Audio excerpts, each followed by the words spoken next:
और इस वक्त आपको बता दें, भोपाल में सेंट्रल जेल में ड्रोन मिलने से हड़कंप मच गया है। जेल में ड्रोन मिलने के मामले की जांच एटीएस की तरफ से की जाएगी। एटीएस ने जेल अधीक्षक से रिपोर्ट मांगी है।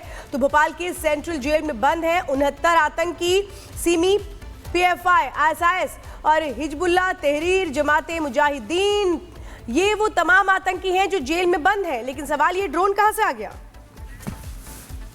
भोपाल सेंट्रल जेल में एक ड्रोन पहुंचता है। ये देखिए ऊंची ऊंची दीवारें आप देख रहे हैं, इनको क्रॉस करते हुए एक Chinese drone Bhopal central jail में पहुंचता है, जिसके बाद से यहाँ की सुरक्षा पर भी सवाल खड़े हो रहे हैं, क्योंकि ये जो हाई सिक्योरिटी जेल है, यहाँ पर 69 आतंकी, खूंखार आतंकी जो है वो इस जेल में बंद किए गए हैं, जिसमें सिमी के भी आतंकी हैं, जिसमें आईएसआईएस के आतंकी हैं और तमाम आतंकी हैं। जेल अधीक्षक हमारे साथ हैं। सर, जो ड्रोन मिला है वो कितना संवेदनशील मामला है?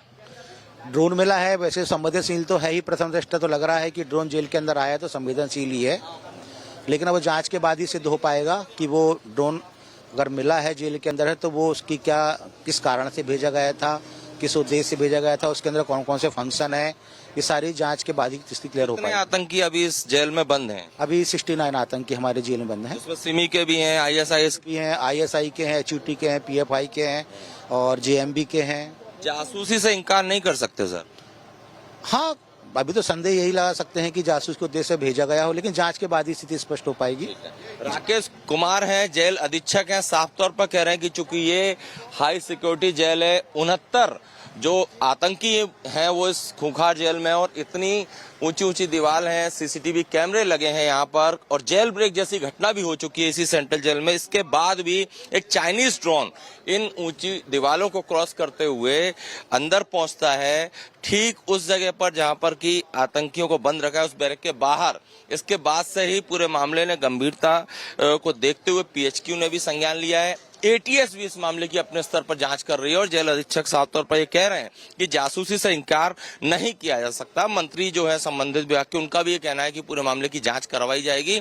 जासूसी या इसके अलावा जो भी एंगल है, उन सब पहलुओं पर इन्वेस्टिगेशन के बाद कई परतें खुल सकती हैं, लेकिन सेंट्रल जेल भोपाल में एक ड्रोन पहुंचने के बाद से एक गंभीर मसला बना है, जिसको कि जिला पुलिस से लेकर पीएचक्यू स्तर तक इस मामले की जो है जांच की जा रही है।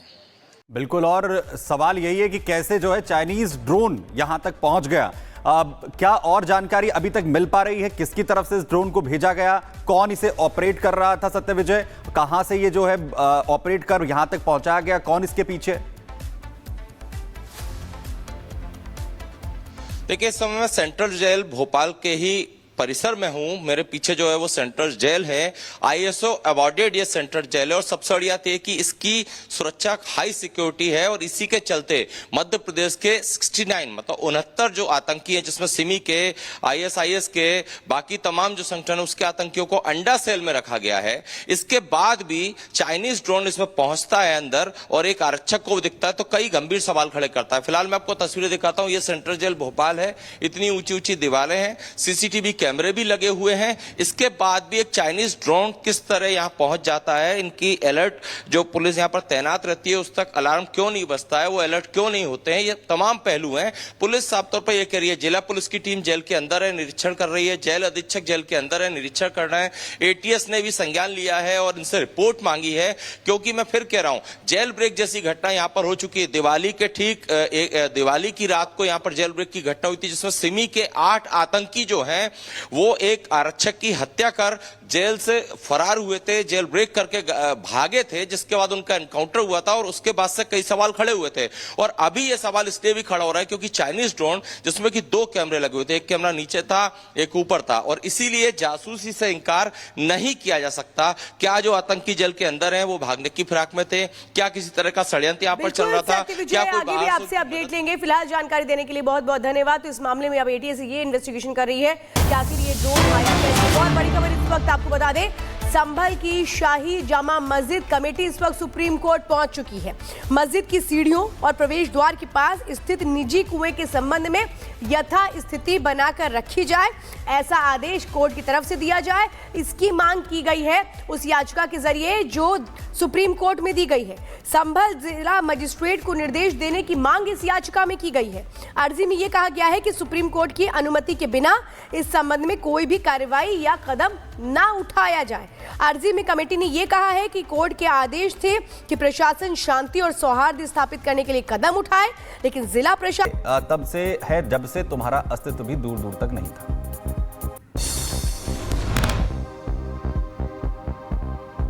आप विपक्ष में श्री अखिलेश यादव जी का नाम लेना चाहते हैं, ले नहीं रहे हैं। जब उनकी सरकार थी, यहाँ कुंभ हुआ था, घोर अव्यवस्था हुई थी, दुर्घटना हुई थी, तीर्थयात्री मारे गए थे। भारत के विदेश मंत्री एस जयशंकर के जन्मदिन पर यूपी के सीएम योगी आदित्यनाथ ने बधाई, दीर्घायु होने की कामना। ओडिशा में 3 दिवसीय प्रवासी भारतीय सम्मेलन की शुरुआत, प्रधानमंत्री मोदी सम्मेलन में हुए शामिल। प्रधानमंत्री ने प्रवासी भारतीय एक्सप्रेस को दिखाई हरी झंडी। प्रवासी भारतीय सम्मेलन में प्रधानमंत्री मोदी का संबोधन, कहा यह भारत में त्योहारों का समय है, भारत में आपकी उपस्थिति उत्सव के उत्साह को बढ़ा रही है। कार्यक्रम में बोले प्रधानमंत्री मोदी, कहा 2047 तक भारत को विकसित बनाने का लक्ष्य है, भारत का हर सेक्टर छू रहा आसमान, लोकतंत्र हमारे जीवन की है पद्धति, भविष्य युद्ध में नहीं बुद्ध में। आज भारत दुनिया को कह पाता है कि भविष्य युद्ध में नहीं है, बुद्ध में है। प्रयागराज में जोरों पर चल रही महाकुंभ की तैयारियां, भक्तिमय हुआ पूरा क्षेत्र। 13 जनवरी से महाकुंभ सम्मेलन की शुरुआत, ड्रोन तस्वीरें आई सामने। प्रयागराज में महाकुंभ की तैयारियों पर बोले एडीजी भानु भास्कर, कहा श्रद्धालुओं के लिए किए गए हर तरह के इंतजाम, नहीं होगी किसी भी तरह की परेशानी। महाकुंभ में गैर हिंदुओं की एंट्री मामले में शंकराचार्य स्वामी सदानंद का बयान, कहा वंदे मातरम बोलने में जिन्हें होती है तकलीफ, उन्हें क्यों दिया जाए महाकुंभ में प्रवेश।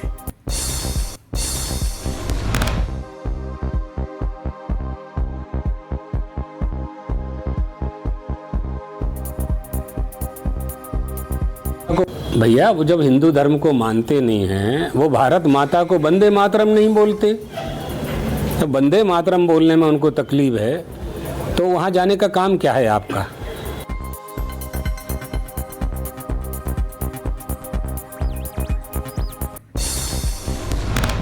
तिरुपति मंदिर में भगदड़, हादसे में 6 लोगों की मौत, 40 लोग घायल। वहीं टोकन वितरण के दौरान मची थी भगदड़, टिकट बुकिंग काउंटर पर टोकन के लिए कतार में लगे थे 4000 लोग।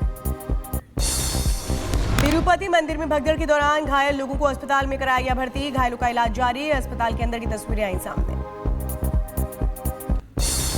दोपहर करीब 3 बजे तिरुपति पहुंचेंगे आंध्र प्रदेश के डिप्टी सीएम पवन कल्याण। मंदिर में भगदड़ के दौरान घायल लोगों से अस्पताल में जाकर करेंगे मुलाकात।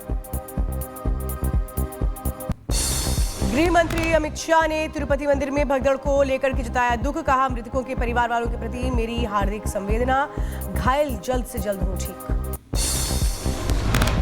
तिरुपति मंदिर में हुई भगदड़ की घटना को विदेश मंत्री एस जयशंकर ने बताया दुर्भाग्यपूर्ण, कहा अपने प्रियजनों को खोने वाले परिवारों के प्रति हार्दिक संवेदना, घायलों के जल्द ठीक होने की प्रार्थना। तिरुपति मंदिर में हुए हादसे पर डॉक्टर का बयान, 6 लोगों की मौत की पुष्टि की, वहीं 40 लोगों के घायल होने की कही बात। तिरुपति भगदड़ हादसे पर बीजेपी नेता का बयान, कहा सरकार को मामले की करानी चाहिए जांच, इस तरह करना होगा काम कि ऐसी घटनाएं दोबारा न हो। दक्षिण कश्मीर में आतंकियों का मददगार गिरफ्तार, सुरक्षा बलों ने आतंकी से बरामद किए हथियार। कुलगाम में सुरक्षा बलों ने आतंकियों के मददगार को गिरफ्तार किया। उत्तर प्रदेश के उन्नाव में बिलेश्वर महाराज के खंडित शिवलिंग से लोगों में आक्रोश, वहीं अराजक तत्वों ने शिवलिंग को किया खंडित, पुलिस प्रशासन जांच में जुटा। संभल की घटनाओं पर बीजेपी प्रवक्ता राकेश त्रिपाठी ने जांच कराने की कही बात, बोले पीड़ितों के परिजनों को अब भी न्याय का इंतजार। संभल के 1978 के सांप्रदायिक दंगों की फिर से होगी जांच, यूपी सरकार के गृह उप सचिव ने दिए जांच कराने के आदेश, संभल पुलिस और प्रशासन के अधिकारी करेंगे जांच, यूपी के ऐलान के तुरंत बाद जांच का आदेश जारी। संभल में एक और पुलिस चौकी का निर्माण कार्य शुरू, दाऊद इब्राहिम के खास सारिक साटा की प्रॉपर्टी पर बन रही पुलिस चौकी। मध्य प्रदेश में सबसे बड़े निर्माणाधीन फ्लाईओवर के निरीक्षण के लिए पहुंची अधिकारियों की टीम, पीडब्ल्यूडी का बयान, कहा फ्लाईओवर की डिजाइन और तकनीक को लेकर नहीं है कोई भी समस्या। केंद्रीय मंत्री शिवराज सिंह चौहान ने असम का दौरा किया। अपनी पत्नी के साथ गुवाहाटी में मां कामाख्या मंदिर में की पूजा अर्चना। मथुरा के दौरे पर पहुंचे एमपी के सीएम मोहन यादव संत गुरु शरणानंद आश्रम का दौरा किया। महाराष्ट्र के बुल्ढाणा में अजब बीमारी का कहर, बाल झड़ने से 3 दिन में 60 लोग हुए गंजे। अलर्ट मोड पर स्वास्थ्य विभाग की टीम। उत्तर प्रदेश के फिरोजाबाद में पुलिस की बड़ी कार्रवाई, गैंग लीडर अरविंद यादव की 50,85,000 रुपए की संपत्ति कुर्क की। यूपी के बदायूं में पुलिस को मिली बड़ी कामयाबी, 25,000 का इनामी बदमाश हुआ गिरफ्तार। यूपी समेत पंजाब पुलिस को भी थी बदमाश की तलाश।